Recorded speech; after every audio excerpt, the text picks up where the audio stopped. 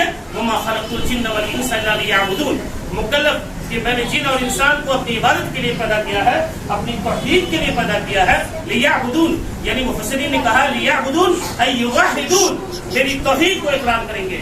یہ جس مخلوق پر یعنی خاص طور سے حضرت انس اور جن، یہ ان دونوں مخلوق کو اللہ نے اپنی عبادت کے لیے، جیسا کہ قرآن سے آپ نے سنا کہ اللہ سبحانہ تعالیٰ نے ان کو اپنی عبادت کے لیے پیدا کیا ہے. اور اپنی عبادت کا مطلب ہے کہ توحید کے لیے، توحید کے اقرار کے لیے کہ اللہ کے سوا فاعلم انہ لا الہ الا اللہ، اللہ سبحانہ تعالیٰ کے علاوہ کوئی معبود بحق نہیں ہے. اور لا الہ الا اللہ کا معنی یہ ہے، لا الہ الا اللہ کا معنی یہ ہے، حقیقی معنی اس میں بھی لوگ اس میں غلطی کرتے ہیں. لا الہ الا اللہ، لا الہ الا اللہ کا صحیح معنی یہ ہے ای لا معبود بحق الا اللہ.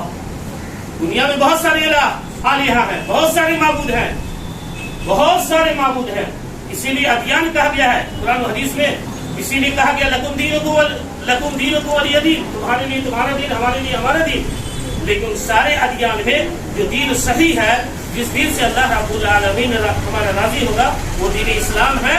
اور اسی کی پیروی کا اللہ نے حکم دیا ہے، جیسا کہ اللہ سبحانہ وتعالیٰ نے فرمایا وَمَن يَبْتَغِ غَيْرَ الْإِسْلَامِ دِينًا فَلَن يُقْبَلَ مِنْهُ. اسلام یعنی دین اسلام کے علاوہ اگر کوئی دوسری راہ پر، دوسرے طریقے پر چلتا ہے تو اللہ کے نزدیک قابل قبول نہیں ہے. اور جیسا کہ اللہ سبحانہ وتعالیٰ نے فرمایا اليوم اکملت لکم دینکم واتممت علیکم نعمتی ورضیت لکم الاسلام دینا، کہ دین کو اللہ نے مکمل کیا. اور اللہ سبحانہ وتعالیٰ نے کیا کہا کہ اس کو نعمت قرار دیا. اور آگے جو اللہ سبحانہ وتعالیٰ نے کہا ورضیت لکم الاسلام دینا، ہم کسی مذہب کسی دین سے اگر راضی ہے، رب راضی ہے بحیثیت دین، تو کیا ہے ورضیت لکم الاسلام دینا، بحیثیت دین ہمارا رب اگر راضی ہے تو وہ صرف اور صرف دین اسلام سے راضی ہے.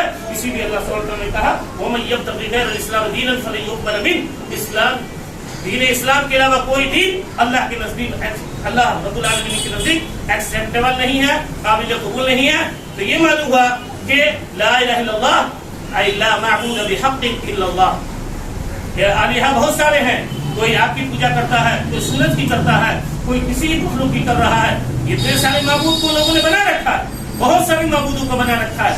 لیکن جو یہ سارے معبود میں جو برحق معبود ہے وہ کیا ہے؟ وہ لا الہ الا اللہ ای لا معبود بحق، کوئی معبود برحق نہیں ہے الا اللہ، سوائے الا اللہ. اس کلمہ سے یہ بھی ہمیں پتہ چلتا ہے، یہ کلمہ ہم کو اتنی بڑی زبردست دیتا ہے کہ کوئی بھی اللہ اس کے رسول نے جس چیز کو انکار کر دیا ہے وہ چیز قابل قبول نہیں ہے. اسی لیے یہ جملہ کہا گیا لا الہ الا اللہ، یعنی سب سے پہلی جملہ کیا ہے؟ نیگیٹو سینٹینس سے شروع کیا گیا ہے، یعنی کہ یہ قابل قبول نہیں ہے. بس تھوڑا سا میں اختصار کے ساتھ کی بات کو سنوں انشاءاللہ. تو لا الہ الا اللہ یہ دو سینٹینس، لا الہ اور دوسرا کیا ہے؟ الا اللہ. دیکھیے سب سے پہلے یاد رکھیں، یہ چونکہ توحید کے بارے میں کچھ ارشاد آپ کے سامنے رکھ رہا ہوں، انسان کی توحید اس وقت تک مکمل نہیں ہوگی اور انسان کا دین صحیح اس وقت تک نہیں ہوگا جب تک کہ وہ معبودانی باطلہ سب سے پہلے ساری معبودانی باطلہ کا انکار نہیں کرے. یہی جملہ ہمیں سکھاتا ہے.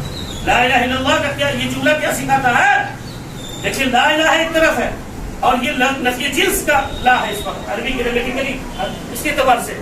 لا الہ یعنی جیسے لا صلاۃ الا بالفاتحہ کی کتاب ہے کہ کوئی نماز فرض ہو، سنت ہو، نفل ہو، مستحب ہو، کوئی بھی نماز کی جو بھی جنس ہو سکتی ہے سوائے سورۃ فاتحہ نہیں ہو سکتی. اسی طریقے سے اللہ تعالیٰ نے یہاں پر یہ کلمہ ہمارا یہ سکھاتا ہے لا الہ الہ کی کوئی بھی جو بھی شکل ہو سکتی ہے، وہ شجر کی شکل میں، حجر کی شکل میں، بت کی شکل میں، آگ کی شکل میں، جیسے بھی ہو سکتی ہے وہ شکل کے وہ ساری شکلوں کو جو معبود کی شکلوں کو نے بنا دیا ہے ان کا ڈینائی کرنا، ان کا انکار کرنا. بحیثیت مسلمان اسلام مومن ہونے کے لیے، مسلم ہونے کے لیے سب کا انکار کرنا پڑے گا. علامہ فضیلۃ الشیخ صالح فوزان حفظہ اللہ نے بڑی اہم بات لکھی ہے اپنی کتاب جب عقیدے کی بحث میں اس کو کیا ہے کہ یہ جملہ سب سے پہلے انسان کی کبھی بھی مکمل توحید نہیں ہو سکتی ہے جب تک وہ معبودانی باطلہ کا غلط چیزوں کا انکار نہیں کرتا ہے.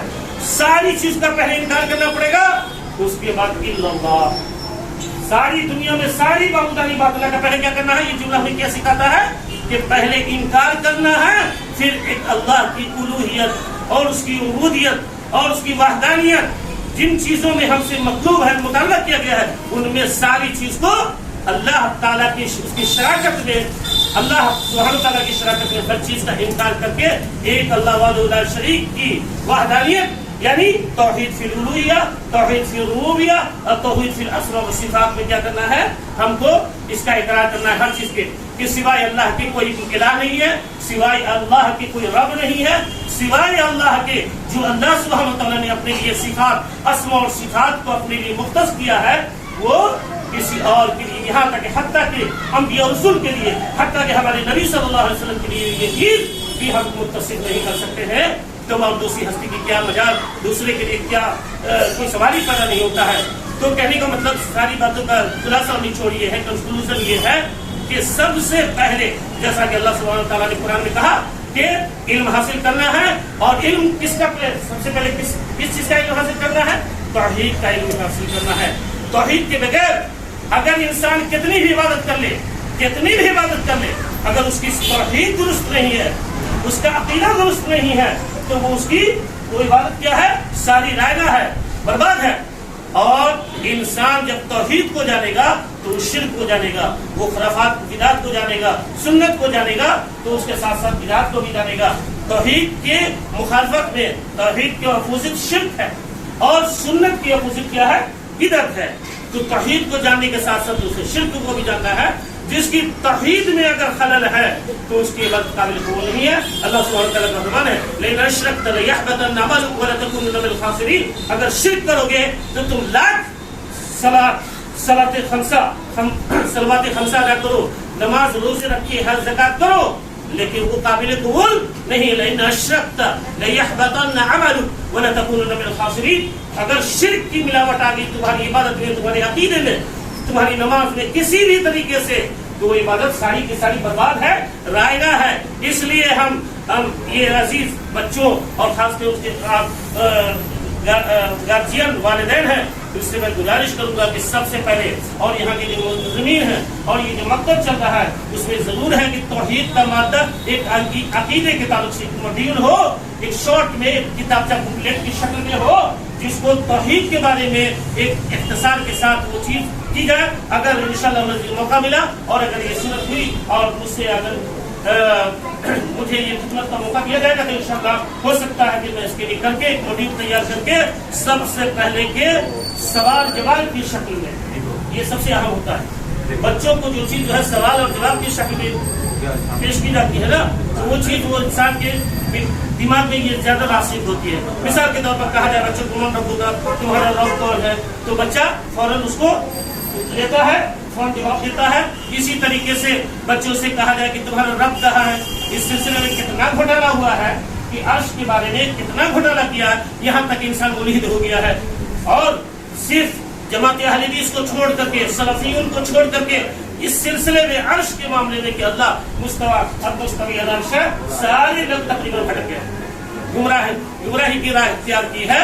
پھر اس میں کہ اللہ سبحانہ وتعالیٰ کہاں ہے، دیکھ رہے ہیں یہ ہمارے بھائی لوگ کیا کہتے ہیں کہ اللہ سبحانہ وتعالیٰ، اگر ہم عرش پر اللہ کو مستوی مانتے ہیں تو اس کا مطلب ہے کہ مقید کر دیتے ہیں، اور جب اللہ کے لیے ایک جسم ماننا ہوگا اور یہ ماننا ہوگا، وہ ماننا ہوگا، اس طرح کے عقیدے باطل عقیدے ہیں۔ حالانکہ وہ رات دن قرآن و حدیث، وہ رات دین کے نام پر کیا کرتے ہیں، دعوت تبلیغ کا فریضہ انجام دیتے ہیں اپنے قوم کے اعتبار۔ لیکن یاد رکھیں کیا جیسا کہ اللہ سبحانہ تعالیٰ نے اللہ سبحانہ تعالیٰ نے نبی صلی اللہ علیہ وسلم کے بارے میں، ان کے صحابہ کے بارے میں بتایا کہ میں اور میرے صحابہ جو دعوت کی بات کرتے ہیں، دعوت دیتے ہیں، وہ کیا کرتے ہیں، اعلیٰ بصیرت کی بنیاد پر۔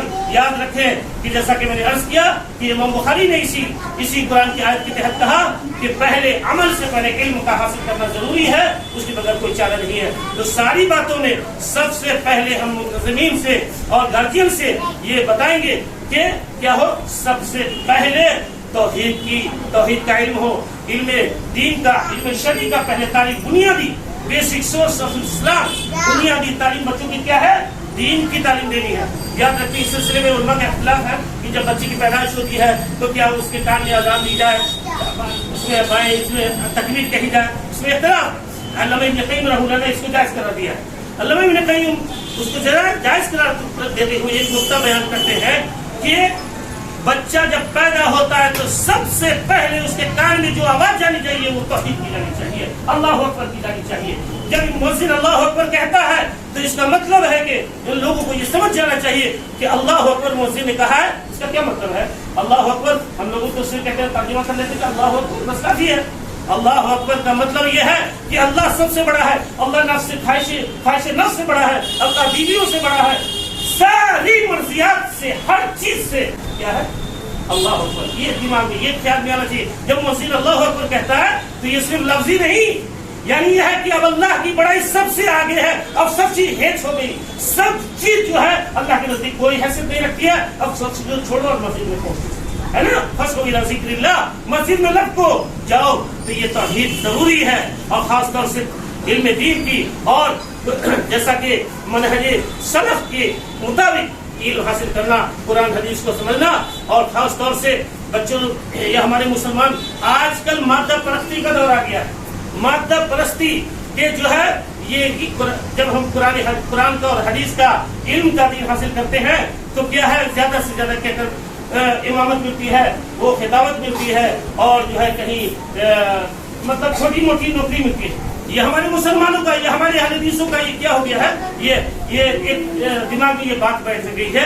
وہ رزاق ذو القوۃ المتین, روزی کا دینے والا اوپر والا ہے. اور اسی طریقے سے اللہ سبحانہ تعالیٰ نے فرمایا کہ اللہ سبحانہ تعالیٰ کیا ہے سب سے بہترین, اللہ تعالیٰ خیر الرازقین ہے, بہترین رزق دینے والا ہے. تو اللہ پر, اور اللہ سبحانہ تعالیٰ نے فرمایا وَعَلَى اللَّهِ فَلْيَتَوَكَّلِ الْمُؤْمِنُونَ, اللہ ہی پر مومنوں کو بھروسہ رکھنا چاہیے. تو اس لیے ہمیں اسلامی تعلیم کو کیا ہے پریفر کرنا چاہیے, اولویت دینا چاہیے, اہمیت دینی چاہیے. اس کے بعد دوسری تعلیم آپ حاصل کیجیے, اس سے کوئی حرج کی بات نہیں ہے, لیکن سب سے پہلے چاہیے کہ ہمیں علم دین کی حاصل کریں. اللہ سبحانہ تعالیٰ سے میں دعا کرتا ہوں کہ اللہ سبحانہ تعالیٰ یہ نونہال بچے آئندہ جو ہے یہ متباحث فی علم ہوں گے, یہ الحمدللہ یہ اللہ کے فضل و کرم سے ایک بڑے عالم بنیں گے, محدث بنیں گے, مفسر بنیں گے, مترجم بنیں گے, اور قرآن اور احادیث کی خدمات میں آگے بڑھ چل کے لڑکے لڑکیاں آگے بڑھ چل کے حصہ لیں گے. اللہ سبحانہ. ایک آخری میں ایک بات کہہ کر کے اپنی بات کو ختم کرتا ہوں. جیسا کہ ہمیں اور آپ کو معلوم ہے کہ قرآن کی کتنی سب سے پہلے سب سے زیادہ افضل الکلام جو کیا ہے, افضل الکلام کلام اللہ ہے, اللہ کا کلام قرآن کریم. قرآن کی تعلیم سب سے اہم تعلیم ہے, سب سے اہم اور افضل تعلیم قرآن کی تعلیم, اور اس سلسلے میں دو رائے نہیں ہے. اسی طریقے سے جب حافظ بچہ بنتا ہے تو لگ بھگ 6000 سے زیادہ آیات قرآن کریم میں, ٹھیک ہے, 6000 سے زیادہ آیات ہیں. حدیث میں ہے کہ جب انسان قرآن جتنا زیادہ یاد کرے گا, آخرت میں اس کو قرآن کہا جائے گا تو قرآن پڑھتا جا اور اپنی منزل کو طے کرتا جا. جہاں اس کی آخری آیت ہوگی, قرآن جہاں پڑھنا وہ بند کرے گا وہی جنت کی اس کی منزل ہوگی. امام خطابی رحمہ اللہ نے کہا کہ قرآن کریم میں جتنی آیات ہیں, قرآن کریم میں امام خطابی رحمہ اللہ نے کہا کہ قرآن کریم میں جتنی آیات ہیں جنت کے اتنے درجات. قرآن کریم میں امام خطابی رحمہ اللہ کا فرمان ہے کہ جتنی آیات ہیں قرآن میں اتنے کیا ہے جنت کے درجات ہیں. جتنا بندہ قرآن کریم کی تلاوت کرتا جائے گا, آیات کو پڑھتا جائے گا, اتنا ہی درجات کو بلند کرتا جائے گا. اللہ سبحانہ تعالیٰ سے دعا ہے کہ اللہ تعالیٰ نے جو کچھ ہم نے سنا ہے, جو ہم نے سمجھا ہے, اللہ سبحانہ تعالیٰ ہمیں بہتر باتوں کا ہمیں عمل کرنے کی توفیق عطا فرمائے. اللہ تعالیٰ ہمیں علم دین حاصل کرنے اور ہمارے بچوں کو, ہم اپنے بچوں کو اس بات کی اللہ تعالیٰ ہم سبوں کو, ہمارے گارجین کو توفیق دے کہ ہم اپنے بچوں کو سب سے پہلے دین کی تعلیم دینے کی اللہ تعالیٰ ہمیں توفیق عطا فرمائے. اقول قولی هذا استغفر الله لي ولكم واستغفروه انه هو الغفور الرحيم. والسلام علیکم ورحمۃ اللہ وبرکاتہ. توحید کے تعلق سے بہت ہی اہم بنیادی باتیں آپ کے سامنے رکھی. ظاہر بات ہے کہ ہمارے دین کا پورا سرمایہ جو ہے وہ توحید اگر ہم سے نکل جائے پھر سب برابر ہو جائیں گے. لہٰذا توحید ہی سے ہمارا امتیاز ہوتا ہے. جو مومنین ہیں اس کے امتیاز توحید ہی سے ہے. خیر اللہ تعالیٰ شیخ کے علم میں عمر میں برکت فرمائے.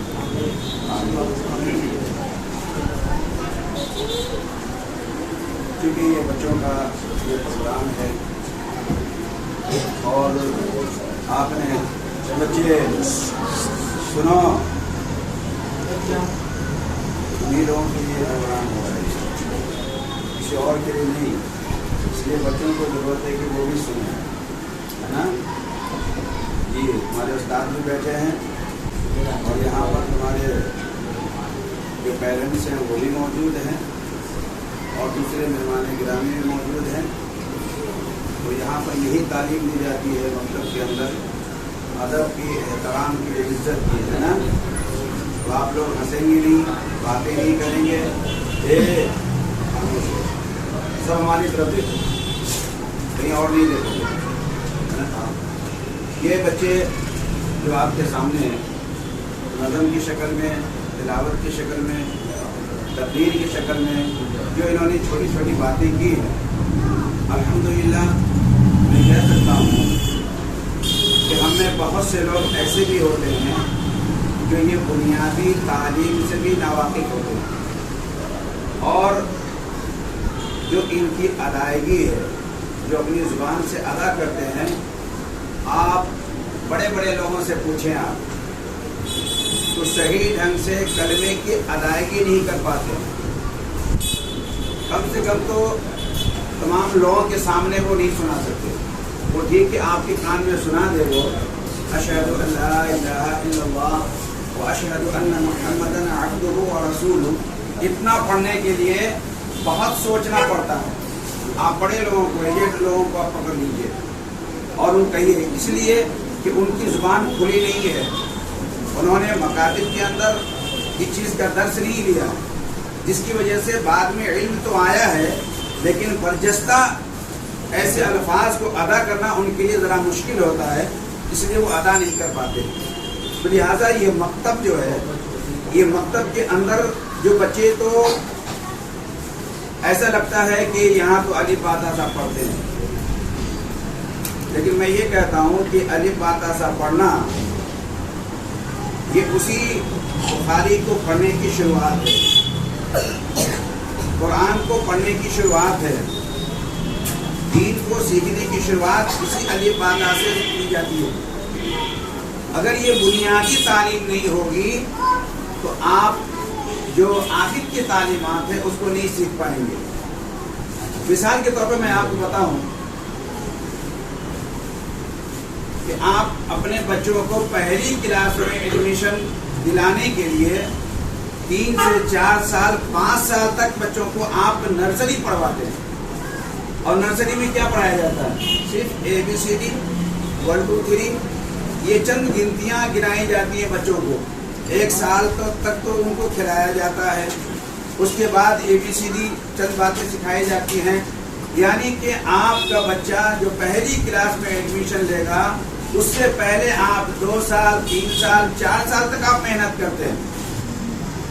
اور ہمارے یہاں یہ بچہ جو دین کی تعلیم سیکھنے جا رہا ہے, جس کو آگے ہم عالم کورس میں داخل دیں گے, جس کو ہم آگے پڑھانا ہے دینی تعلیم حاصل کرنے کے لیے, تو اس پہ ہماری توجہ نہیں ہوتی ہے. لیکن اسی مکاتب سے جتنے بھی لوگ, چاہے وہ علامہ کی شکل میں ہو, چاہے وہ ڈاکٹر کی شکل میں ہو, چاہے وہ مولانا کی شکل میں ہو, یہ جتنے بھی ہوتے ہیں اسی چھوٹی جماعت سے وہ لوگ نکلتے ہیں. ایسا نہیں ہے کہ سب اٹھے اور اوپر سے آئے اور پڑھ کر کے نکل گئے, نہیں, اسی مکتب سے. تو اس لیے ان بچوں کی اہمیت ہونی چاہیے. اور یہ سارے بچے دین کے بارے میں آپ کو معلوم ہے کہ اللہ کے نبی صلی اللہ علیہ وسلم نے فرمایا کہ جو دین کی تعلیم کے لیے اپنے گھر سے نکلتا ہے گویا جنت کے راستے کی طرف نکلتا ہے. جنت کا راستہ اللہ تعالیٰ اس کے لیے آسان کر دیتا ہے. اور یہی تعلیم ہے جس کے لیے مچھلیاں پانی کے اندر اس کے لیے دعا کرتی ہیں, فرشتے ان کے لیے اپنا پر بچھا دیتے ہیں. یہ ساری کلمات آپ سنتے رہتے ہیں. یہ اور تعلیم کے لیے نہیں, دین کی تعلیم کے لیے, دین کو حاصل کرنے کے لیے